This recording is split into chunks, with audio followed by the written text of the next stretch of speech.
Okay. Um,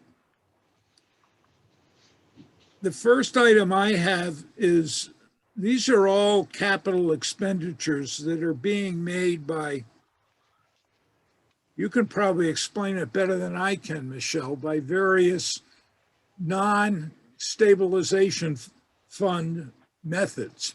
Right, It's their plan. right. So all of these meet the capital requirement threshold and definition. However, they're not asking for capital funds for these projects. Some of them are tied to the CARES Act. Well, one's tied to the CARES Act. One is tied to a grant we get every year, and it will expire at the end of this year if we don't pull the trigger on it. And it's a large sum of money, so we don't want to lose that. And the last one is the ongoing salt shed, which over the past few years has needed a tremendous amount of maintenance. But you'll see that in the capital plan when you meet with DPW for probably a new salt shed this year because of the extraordinary maintenance that it requires annually. So Sam, you just tell me which one you want to start with and we'll go. Excuse me? Which one would you like to start with? Start with the hydration unit. That's the Okay. first one on the list. Then we'll do the compactor and the salt shed. Okay, so the hydration stations, the school is asking for 6 additional hydration stations. The total value is $30,000. The funding mechanism for the hydration stations is going to be the CARES Act money. Although the CARES Act money is set to expire December 31st, because it has been in process for a while, we can then pay for it out of the CARES funding. So instead of going to capital for the $30,000, we'd like to charge it to the CARES fund and get that installed immediately. It's 6 hydration stations. That'll complete all the hydration stations wanted for all 3 schools. We started this, I think, the year before last, and this is the last piece of it, is the additional 6. Anybody have any questions on it? No. Not me. We want to take a vote just for the record? Sure.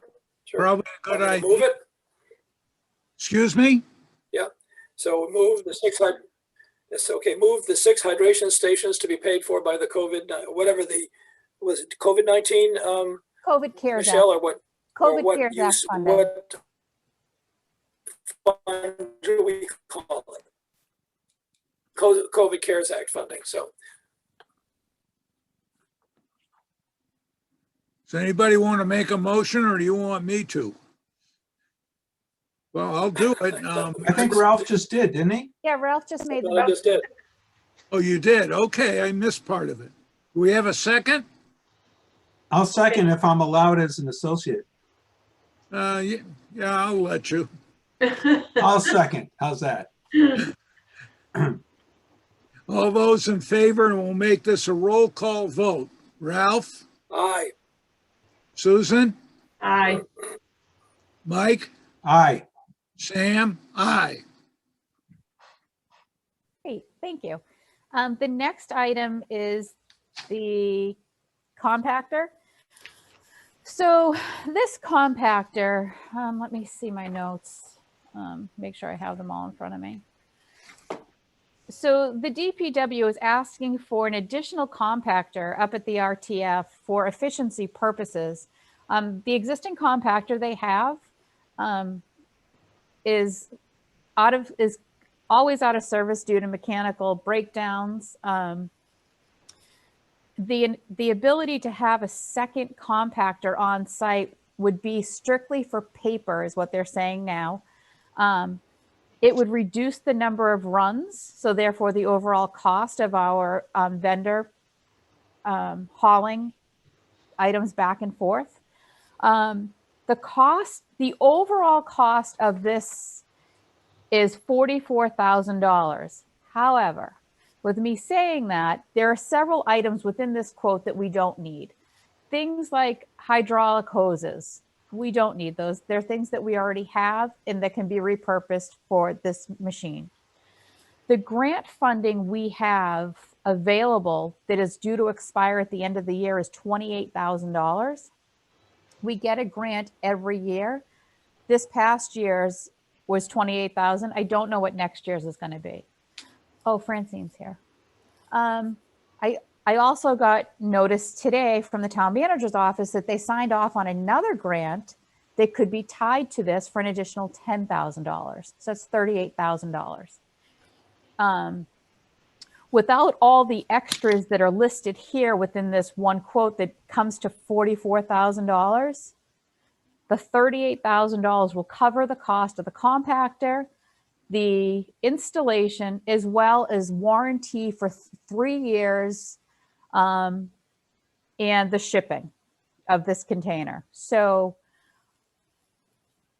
they're looking for the approval from capital because it does meet all the capital expenditure definitions and values. So they're looking for a vote so they can go ahead and place this order. Would this, do you know if this would maybe replace their existing compactor?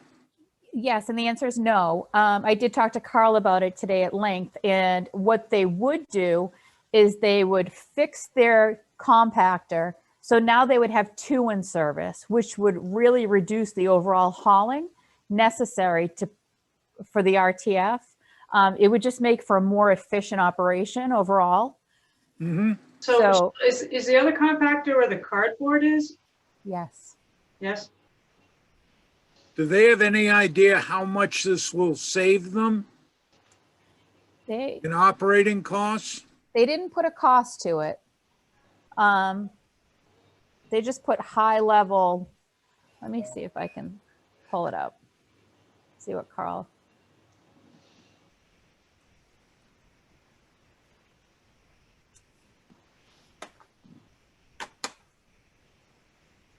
Let's see.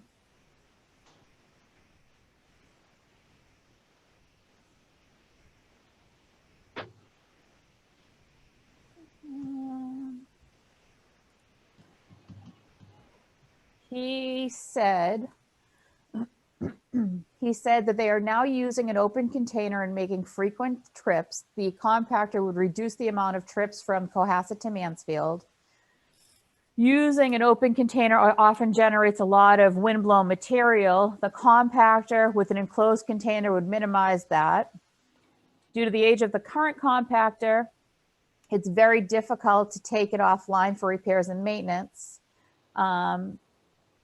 And residents will be able to load this compactor directly and eliminating handling by employees during the pandemic period.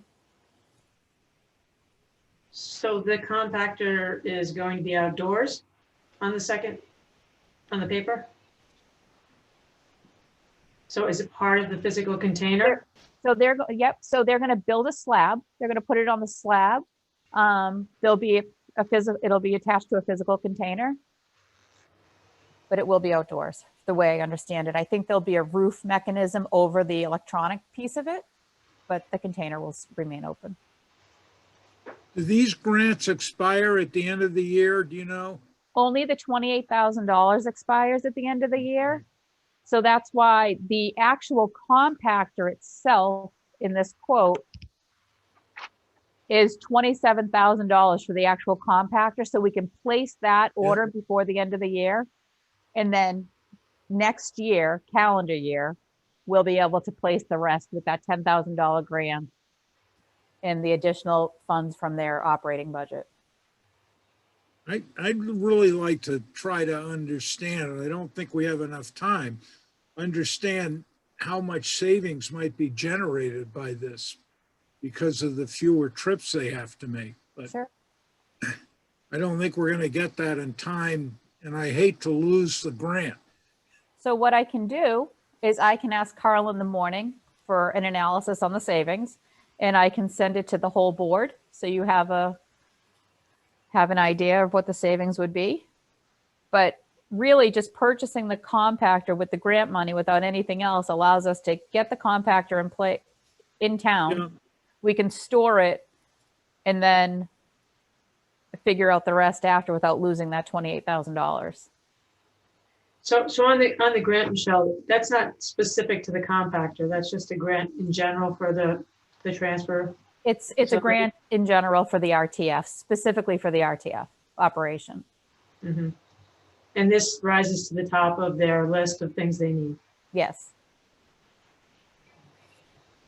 Yeah, go ahead, Michael. It seems to me that we really don't need that cost benefit analysis if the compactor is being paid for through grant money that we couldn't otherwise use.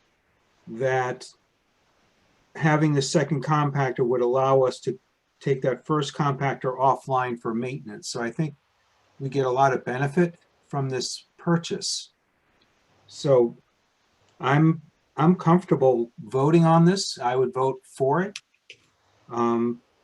The question I have, and it's not a deal breaker, I'm just curious how long this new compactor should last us.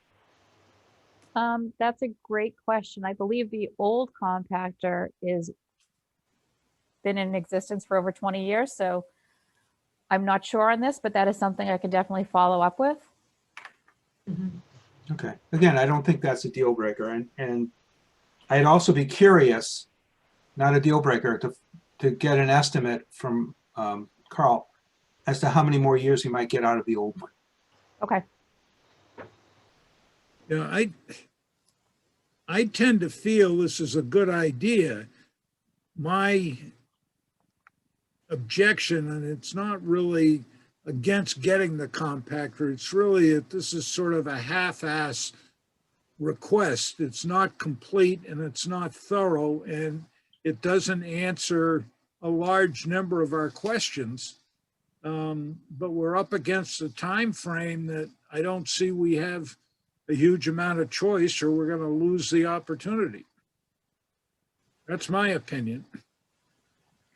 I don't know how everybody else Well, feels. the only thing I would add, the only thing I would add, if you can hear me, is it's an addition to what our capability is. Right now, the compactor is used for corrugated, as far as I know. I've never seen it anywhere else, so I think it's only used for corrugated. So we're adding a capability, which is actually to shred and compact the paper, which is normally in the large bin, and they compact that with the backhoe is what they do. Right.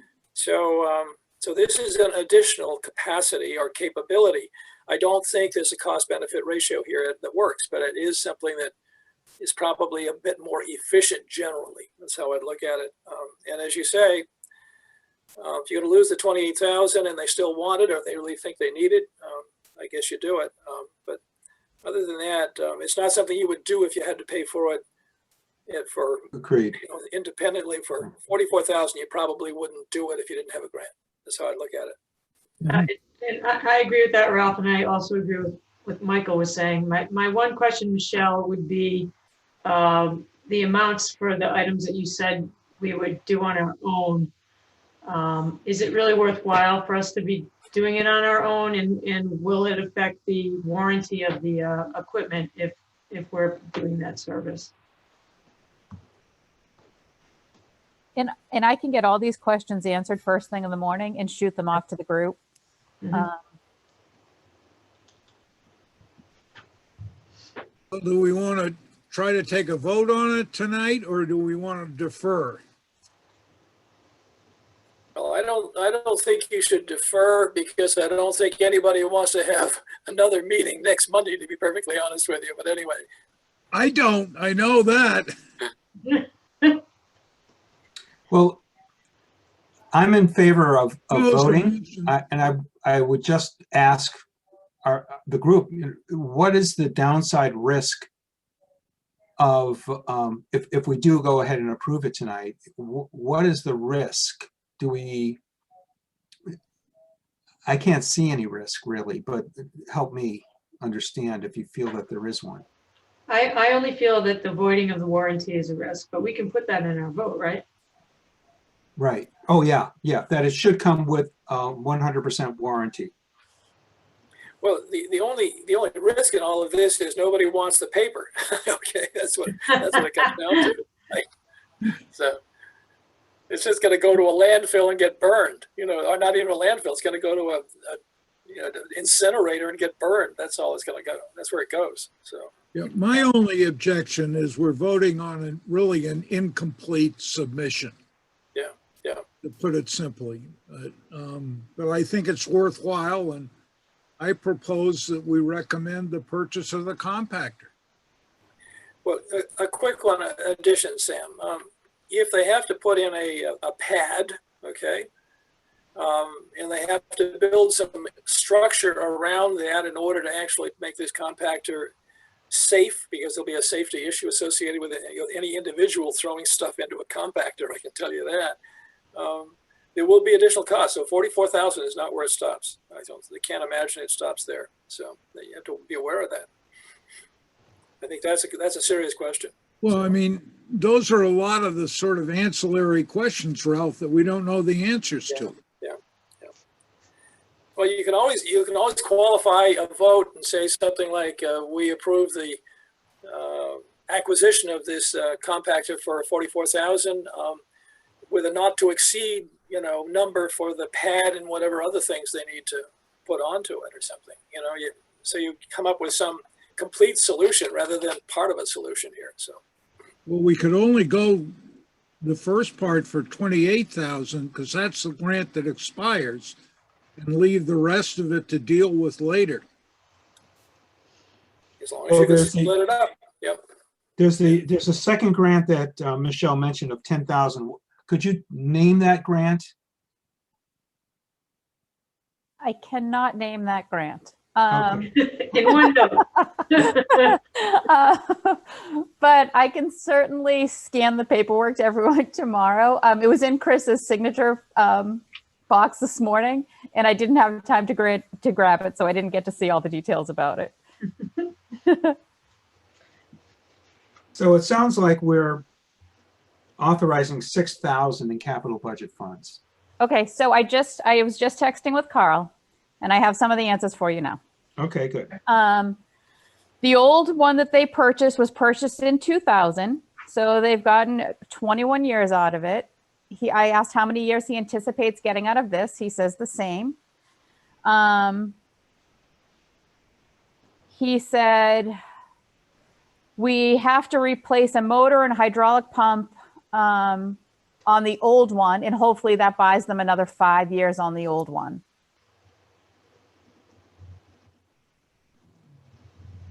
So we're going to have to eventually buy a new compactor anyway. It might be 5 years down the road, but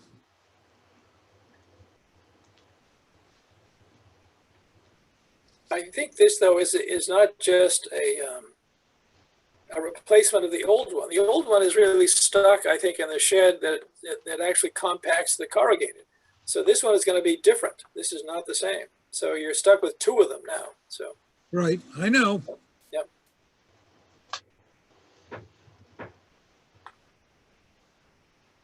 Well, given that our out of pocket is about $6,000, I think this is well worth having this second unit to at least allow the old compactor to go offline for maintenance and not hamstring the operation there. As far as Sam's point on half-assed recommendation, or half-assed, I'm sorry, wrong word, request, half-assed request at the last minute, what can we do to address that point? I mean, is it simply just, guys, you're killing us, or, I mean, So I think I don't want to say no because of that, but at the same time, I don't want to be faced with a similar kind of situation in the near future because we took a last minute request that was not complete.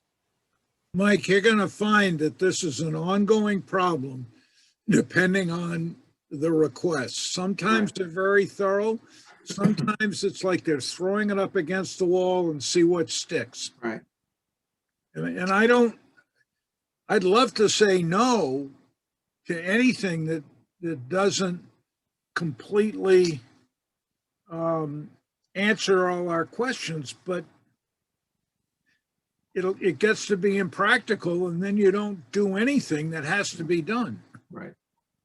Then you're just, biting your nose to spite your face.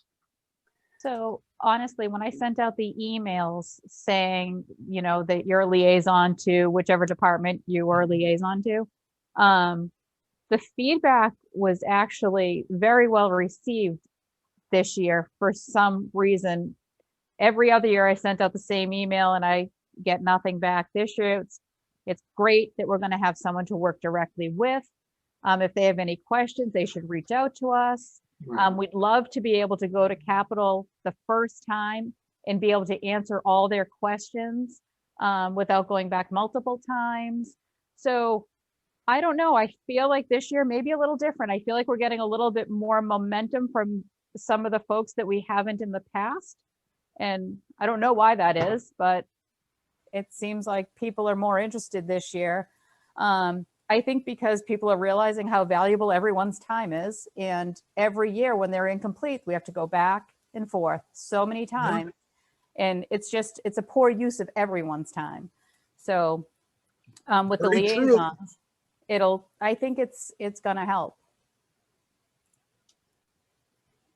Well, I'm going to put a motion on the floor that we approve or recommend the purchase of the compactor with 28,000 of grant money. And I'm going to leave the rest of the money sitting there for them to figure out exactly what they need to do and answer some of our other questions. But we can deal with that next year, not have to worry about it right now. So what you're saying, Sam, is we're going to take advantage of the $28,000 RTF operations grant, which expires on the 31st. We're not going to mention the $10,000 additional grant in this motion. Right. So we're giving RTF the okay to go ahead and to place that order. Knowing that we'll have to give, there'll be additional money needed to complete it, but Right, And maybe at that time we can get some More answers about to it the other before- questions. right. Like Ralph's comments about the slab and safety are, the safety comment is significant. yeah, Yes. So Carl just responded to the safety piece of it. He said, with the purchase of this compactor, hang on, sorry.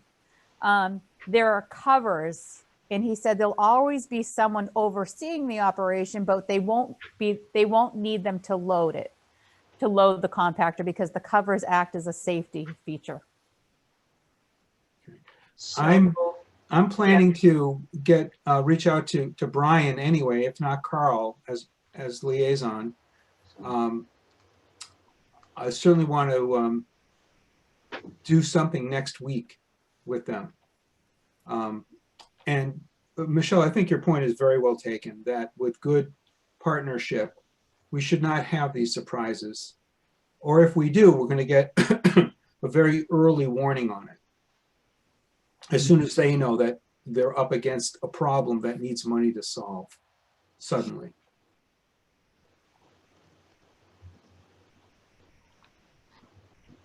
well, I've got my motion on the floor. If anybody wants to second it, if they don't, we'll go on. I'll second. All those in favor, and we'll do this on a roll call vote. Ralph, Aye. Susan, Aye. Francine, I think I should abstain because I didn't log in until partway through the conversation, so. okay, that's a fair. Mike Aye. and Sam is aye. So 4 in favor, 1 abstention. Okay, excuse me. So I'll let them know, but this will also go on their capital list.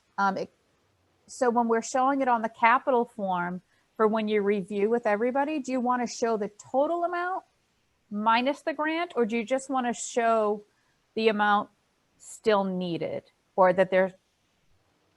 Well, we've only we've only voted to recommend 28,000 to cover the first grant.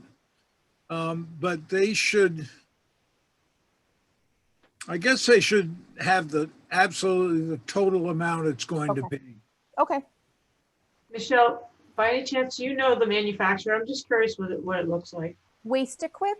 Waste Equip is the vendor. The manufacturer is.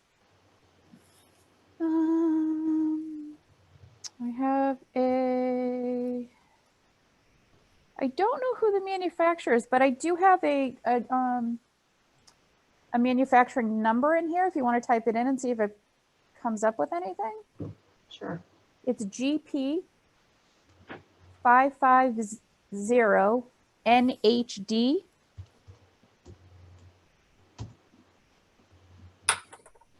Yeah, nothing came up.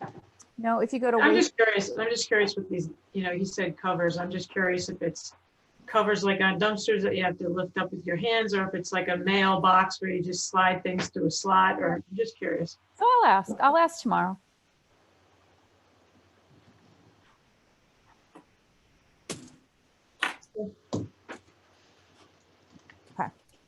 Okay. So thank you for that one. And the last one is the salt shed. I don't even know what really to say about the salt shed. So the salt shed has been deteriorating for many years now. It's, We've been avoiding replacing it. we have, and You know, we it's keep not that going capital's and avoiding it, it's that everyone's avoiding it because it's such a large expenditure. And we don't really, well, when I say we, I guess I shouldn't say we. Some don't believe it's even in the right location to service everybody. Yeah, So then to replace a salt shed in the same location, we don't know if it makes a whole lot of sense, but our hands are tied because there aren't any other locations right now that are cited to accommodate a new salt shed. yeah. So it's kind of chicken and egg. The building is deteriorated to the point where we have to do something. But what that something is and where it goes is a whole nother discussion. This is really a temporary patch to the roof, right? Mm-hmm. Yep. I mean, the salt shed is undersized. We've learned that. I I know. don't even know what to say about the salt shed. It is going to come before capital again this year. It is at a cost of $500,000, but once again, is it in the right place? And that's a big piece of the cost too, is the site work that you need to do to Right. put this in place. And I think that's why year after year, when capital items are reviewed, Chris takes the first stab at it and he always says, should we be putting this forth this year? But we have been pushing it off so long. Now we're at the critical point where something needs to be done. Well, we've had this come before us before, and we've sent it back with questions, and also with, I believe, the request, what alternative sites are there? And I don't think we've ever gotten any answers to those questions. No, because we have been working on a site with MassDOT. We were thinking perhaps, and this came about last year, perhaps, a partnership with MassDOT and Yeah, sharing their salt shed site. We talked about that at length with MassDOT. We've since learned, and since recently, I would say about 2-3 weeks ago, we learned they're not interested in that. It doesn't make a whole lot of sense because they'd have to pay someone to stay up there, to load. There would be too much two-way traffic coming up and down that state road. And I mean specifically the road that leads, it's not Crocker Lane, the road that leads specifically up to the salt shed. So they weren't in favor of that. So we identified a piece of land on that site that might be advantageous to us to be able to put a salt shed on. It's down lower. You don't have to go up the steepness of the hill. and leasing that land from MassDOT and looking at that as a potential site. Well, that obviously comes with its problems too. When are we actually going to find out what they're going to do? At first they said, yeah, we're interested in leasing. Well, they just came back to us and said, well, maybe we're interested in you purchasing it. Well, that's all well and good, but we just can't enter into an agreement to purchase a piece of land when A, we don't know anything about the piece of land. You know, we don't know about any hazard mitigation that's been done to the site. So it's a longer process than just saying, hey, yeah, we're interested in that land and we're going to purchase it. Plus, Thanks, if we MassDOT. put the shed somewhere else, then we need to have equipment to move this salt around that is already at the DPW, right? Correct, and that's the other challenge. So now if you move the salt shed to another location, say this area works out on Crocker Lane, which is unlikely, but say it does. Well, now you have all the workers, the DPW folks at the DPW. Now they're driving across town to get salt, to then have to go back to the DPW for equipment purposes or something else. So it's not a very efficient operation, so it makes it inefficient. So all we keep coming back to is the only site it can be on is where it is today. But I don't And know. that site is too small for a proper salt shed. It can work. It can work. They've had an engineer do some surveying and whatnot, and it can work for a larger salt shed. I think we've been so heavily focused on moving the salt shed that we keep abandoning the idea of just putting it exactly where it is today. But I think we've exhausted all the other options. And with the inefficiency of an operation running from two different sites, I think the salt shed is gonna have to stay where it is. Well, now that the school buses aren't over at the DPW, that's got to provide some potential space, right? Well, they've already used that space. Yeah. I know. The Well, DPW, the schools have a request in for a school bus parking lot. So I don't know exactly where it is or what they're gonna do, but they're looking for money to build that. they want to build it behind the Joseph Osgood School. It would seem to me that the salt shed needs to be near DPW to make it anywhere near efficient and workable. Otherwise, you're wasting too much time going back and forth. I'd love to say they'd never have to go back and forth, but Right. And I think that's something that they've been chatting about for a couple of years now. Like, and I think they finally have just decided, you know what? The most efficient operation is to keep it where it is. That's really what we've come up with. So then the next question is, what would it take to put a properly sized salt shed within the RTF boundaries? And they do have that. They have all of those questions answered, I believe. And that will come before capital Okay. as a whole in January. And Mike and Sam, you can talk to them a little bit about it when you talk to them as their liaison. They've done a ton of research on this. So I think for this meeting tonight, they're just looking to make sure that, you know, they're coming before capital, I guess, to almost let you know, I don't know if it's approval or not, but for the recent repairs, they could amount to over $20,000 for the roof. So I don't know if you know the answer to this question, but for the new salt shed, say that does get approved at some point, how long does it actually take to get something like that constructed and operational? I believe in their plan, it's not long. I think they could probably replace Yeah. that existing one during the summer. It's months. It's not a long period of time. There's no heating, there's no plumbing. Well, I know, but I do recall Brian talking a lot about the new environmental regulations, you know, about the platform that it's on, and Yeah. we're definitely going to have some significant site work to do. That's why I'm asking. Yes. I think And that's to keep the I think salt a few things- contained, right? Is that what you're saying? Yes, when they're moving it around and, yeah, mixing it primarily. a few things we've discussed in the past have always been the efficiency of our operation, the use of brine to reduce the actual amount of salt, the 5-year history of the use of salt, not just citing the one big year. In other words, there are all these questions that never have been fully answered by anybody as to how to make this operation much more efficient. So I think that the real questions that should be asked are, what's the 5-year history or the 10-year history of the use of salt and sand? And then second, what is in fact could we do with, for example, as with our experiment with brine to reduce the actual amount of salt that was used? So those are still out there and are not answered. I think they need to be answered.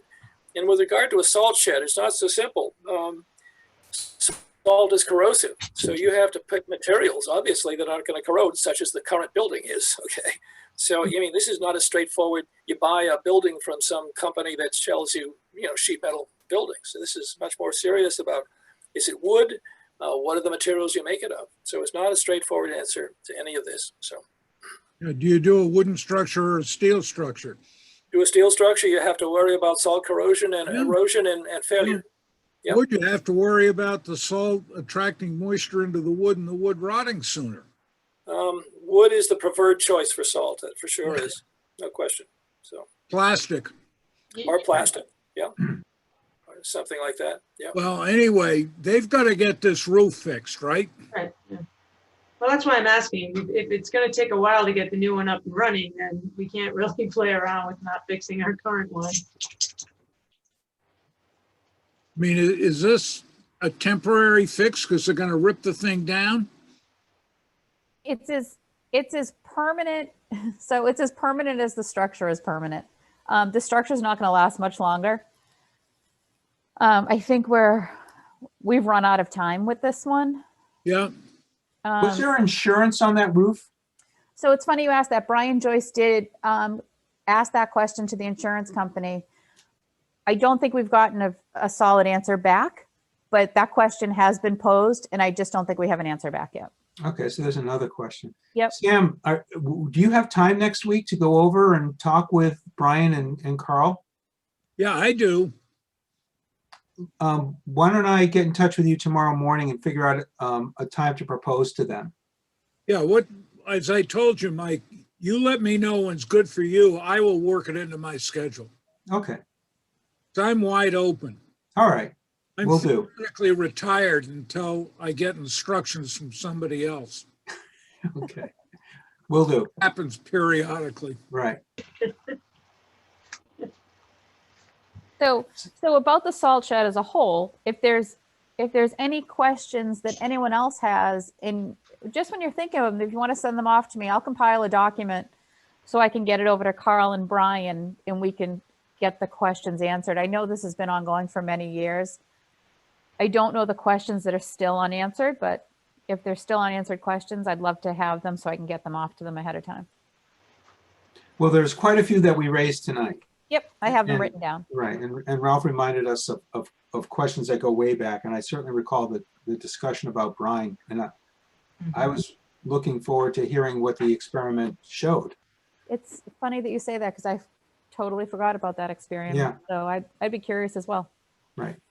So, so I'd love to get a copy of your list. I've got some notes here too.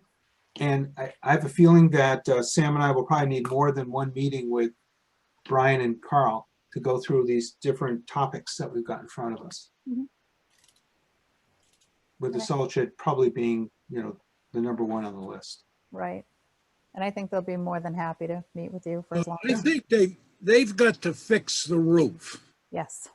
So even though it may be a short-term permanent fix, they've still got to do it. I mean, you can't leave it leaking through the winter. Right, on salt. Yeah, I agree with that. I do agree with that. You look at the picture and it's ripped out. I mean, it's a substantial portion of that corner of a roof is gone. I mean, it really Yeah. is.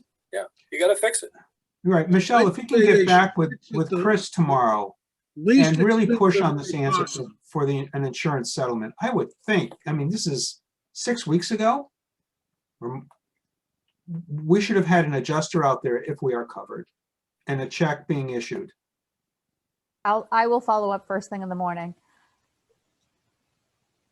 And I don't say that to punt. I think we need to determine if we are getting a payment, and we shouldn't dilly-dally on it. We should move strongly to get an insurance claim in if it's allowed under our policy. Sure. Or if we're Do we self-insured, need in to which vote case. on then- this? Really?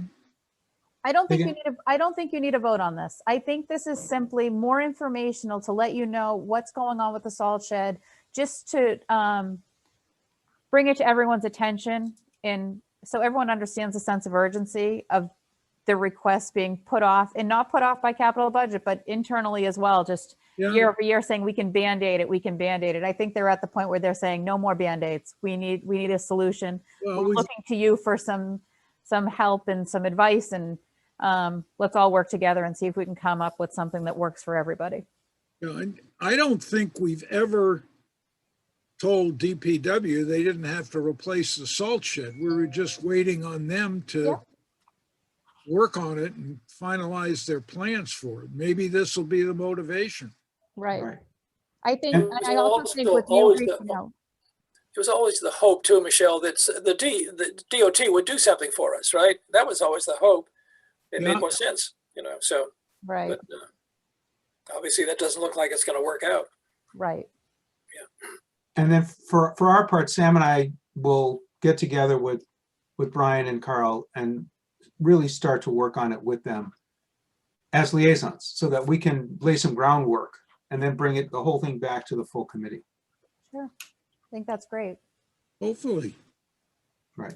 Okay, that's it on the salt shed. I have one more item that wasn't on the agenda. Susan got the minutes of the 14th done. I don't know if anybody's had a chance to read them or not yet. I have, You have you, Ralph? No, I didn't even know they were available. Excuse me? Did not know they were available.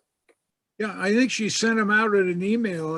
I can resend them to everybody if you want. It may be on my Cohasset Mass email account, which I don't generally look at. So, yeah, probably there. Oh, Ralph, you have to look at that you have to look. today. Okay, I don't have anything further, so if anybody would like to adjourn, we won't have a meeting next week, nor after Christmas until next year. And I will let you know when that is. I'm going to try to start off with the schools because they probably are going to need 2 meetings with the amount of stuff they've thrown up there. Oh, Sam, why don't I bring up the question I raised with you in email this week regarding the IT liaison role.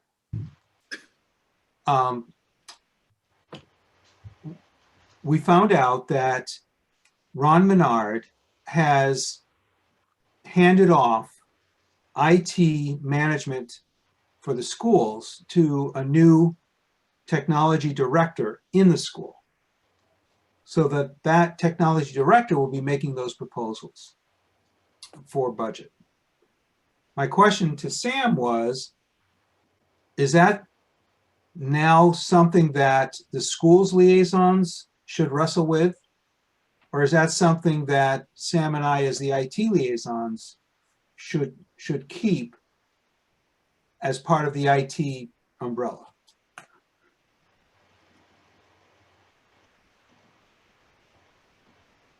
I think it's, for consistency, it makes sense to me that you keep it. Keep it in IT. Yeah,